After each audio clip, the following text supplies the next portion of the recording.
H로 시작하는 액션에 대해서 설명드리겠습니다. 자, 먼저 수류탄이 있습니다. 수류탄의 효과를 보면은 인접한 X에서 사격을 할 때 사격 공격 굴림 전에 플러스 2를 합니다. 화력에.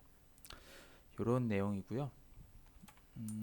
이렇게 그냥 적이 만약에 있고 아군이 인접한 곳에서 사격을 할 때 이 수류탄을 써주면 플러스 2가 적용이 되는 거죠. 자, 근데 이게 좀 상세한 룰을 보면은 인접한 X에서 피스, 그러니까 기물 하나가 사격을 할 때도 가능합니다. 무슨 말이냐면 이렇게 되어 있다 치고 이 리드를 통해서 이렇게를 활성화해 보겠습니다. 그런 다음에 이 화기로 먼저 한번 쏘고 그 다음에 이렇게 때리는 게 가능하죠. 뭐 이렇게 때리려고 합니다. 근데 이 화기로만 쏠 때 이 수류탄으로 더해줄 수 있다, 이런 얘기입니다. 그러니까 유닛이 인접한 곳에 쏘든 화기가 인접한 곳에서 쏘든 인접한 곳에서 기물 하나가 적에게 사격을 할 때 플러스 2 가능하다 라고 보시면 됩니다. 자, 그리고 다음으로 이제 그 5가지 액션들을 설명드릴 건데 전부 다 앞에 히든이 붙어 있어요. 숨겨진, 뭐 숨겨둔, 이렇게 히든이 붙어 있는데 요런 행동들은 전부 다 시나리오 방어자 전용 행동들입니다. 그렇게 보시면 되고요. 자, 먼저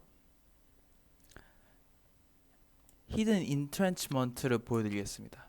이건 뭐냐면 place foxholes in, 이거 좀 보시면 place foxholes in a known building hex into which your opponent just fire. 상대방이 사격을 했을 때 방어 굴림을 하기 전에 이 타겟 X가 건물이 있는 X가 아니라면 그러면은 사격 방어 굴림을 하기 전에 이거 박스홀을 놓는다, 이 얘기입니다.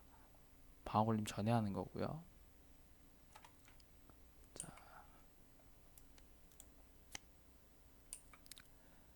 그 다음에 다음으로 히든 마인이라는 게 있습니다. 히든 마인. 얘는 뭐냐면 상대방 유닛 하나가, 그러니까 적 유닛 하나가 이동이나 진군을 해서 어떤 새로운 핵수로 들어갔을 때 플레이하는 건데 지뢰를 깝니다. 지뢰를 놓습니다. 그 핵스에, 그 새로 들어간 핵스에 지뢰를 놓고 그 지뢰는 즉시 걔네들을 공격을 합니다.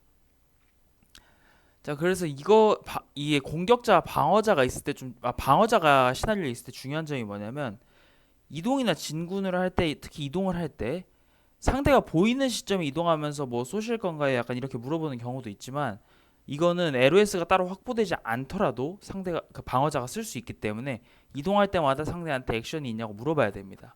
방어자가 아닌 쪽은. 그런 점이 있고요. 그리고 예를 들어서 좀 보여드리면 얘네가 이동을 해서 일로 들어왔다고 쳤을 때, 여기 새로운 헥스 들어왔을 때 방어자가 히든 마인을 써서 여기 지뢰를 놓습니다.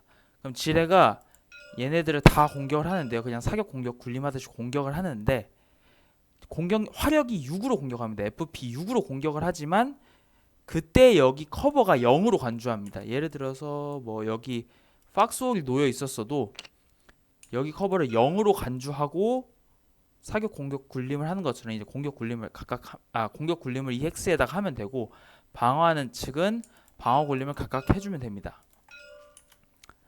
자, 그리고 만약에 얘네들이 적 유닛이 이렇게 진군을 해서 아군 뭐 누가 같이 있는 헥스에 들어왔을 때, 아니면 뭐 원래 이렇게 있었는데 얘가 하나가 들어왔을 때 지뢰를 깔면 이 지뢰는 들어온 유닛에 대해서만 공격합니다. 원래 이 자리에 있었던 얘들은 공격을 하지 않아요. 그리고 지뢰 룰을 뭐 나중에도 설명드리겠지만 좀 더 설명드리면 지뢰는 들어왔을 때 공격을 하고요. 나갈 때도 공격을 하고 나갑니다. 그러니까 나가기 전에 한 대 그 공격 굴림을 해야 돼요. 그래서 만약에 피해를 받으면 못 나갈 수도 있겠죠. 자, 그리고 이 지뢰 히든 마인은 보면은 이동하거나 어드밴스드 하거나일 때 놓을 수 있다고 되어 있잖아요. 그러니까 예를 들어서 유닛이 후퇴할 때는 이 히든 마인을 쓸 수 없습니다. 이동 명령이나 진군 명령을 통해서만 어떤 새로운 헥스에 들어갔을 때 쓸 수 있다만 알아두시면 됩니다. 네, 그리고 다음으로 히든 필박스. 얘는 뭐냐면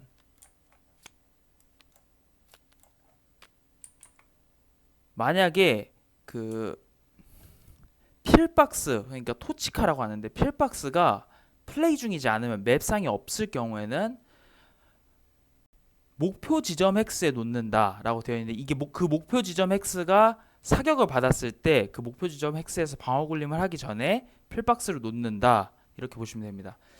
예를 들어서 필박스가 맵상에 없었어요.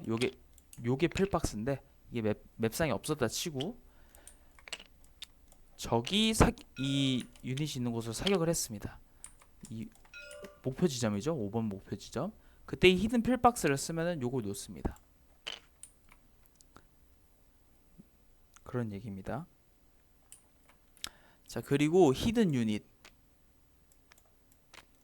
유닛이라는 게 있는데, 이거는 잠시 바살이라는 프로그램으로 들어가 볼게요. 이걸 일단 먼저 효과를 읽어드리고 바살이라는 프로그램 들어가서 보겠습니다. 자, 상대가 패스를 하면서 카드를 한 장 이상 버릴 때 플레이합니다. 그 각 국가별로 지원 테이블이라는 게 있는데, 예를 들어서 여기는 러시아 지원 테이블을 보고 굴림을 합니다. 그리고 사용 가능한 유닛 하나를 찾아서 그 유닛을 커버가 적어도 1 이상인 곳에, 그리고 아무 유닛도 없는 그런 곳에, 근데 그 헥스를 정하는 기준은 처음에 그 시나리오에서 이쪽은 어디, 방어자는 어디 세팅하라고 뭐 그 셋업 헥스들을 알려줘요. 그 셋업 헥스 중에 한 곳에 둡니다. 그러니까 그 셋업 헥스 중에 커버도 1 이상이어야 되고 유닛도 없어야 됩니다. 자, 그러면은 일단은 게임 시나리오에서 이 연도를 정하는 게, 시나리오에서 어디 연도에서 일어난 그 역사적 사건이다라고 알려줄 텐데, 일단 이 연도를 먼저 한번 보시고, 만약에 44년도라고 가정을 해볼게요. 그리고 주사위를 한번 굴려보겠습니다. 왜 주사위를 굴리냐면 여기서 그 러시아 지원 테이블 굴림을 하라고 되어 있기 때문에 주사위를 한번 굴리고 먼저 이걸 보겠습니다. 자, 9라고 가정을 할게요. 주사위 굴렸는데 9가 나왔고, 여기 보시면 이 각 국가별로 이렇게 서포트 테이블이라는 게 있을 겁니다. 서포트 테이블이라는 게 있고, 아까 찾은 게 9였잖아요. 9에서 보시면 여기 각 이 9에 해당하는, 주사위 굴린 9에 해당하는 컬럼을 보시면 이 연도가 있습니다. 유닛당 어디 연도에서 나올 수 있다. 예를 들어서 여기 리더 하나, 뭐 비자크라는 리더가 하나 나올 수가 있고, 그리고 웨폰 팀과 헤비 머신건을 가진 이 유닛이 나올 수가 있고요. 44년도. 그리고 가드 SMG 스쿼드도 나올 수 있습니다. 그리고 밑에 보시면 밀리샤 스쿼드도 나올 수 있고요. 약간 뭐 이런 식으로 해가지고 이 지금 보이는 유닛들 중에 하나를 고릅니다. 이거 한 세트를 고르는 거죠. 한 세트를 골라서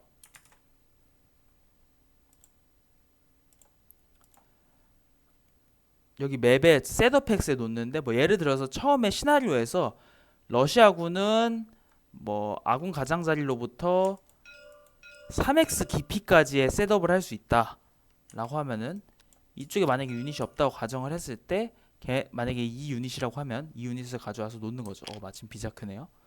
어쨌든 이렇게 놓는 거죠. 그런 액션이라고 보시면 됩니다. 그래서 다시 한번 정리를 해드리면, 상대가 패스하면서 카드를 한 장 이상 버릴 때 플레이 가능하고요.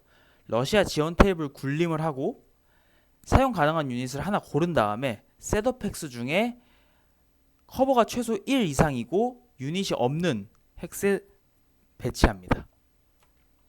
자, 다음 숨겨진 철조망이 있습니다. 히든 와이어라고 하는데, 이것도 지뢰랑 약간 비슷합니다. 상대방이 이동을 했거나 진군을 했을 때, 그러니까 새로운 엑스로 이동을 했거나 진군을 했을 때, 이때의 경우도 후퇴는 포함되지 않아요. 이동과 진군만 포함됩니다.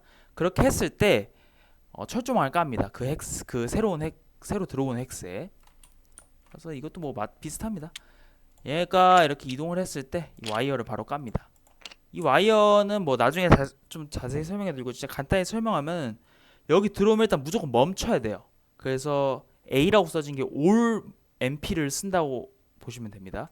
그래서 어제는 여기 들으면 무조건 멈춰야 됩니다. 그리고 여기를 나갈 때도 무조건 멈춰야 돼요.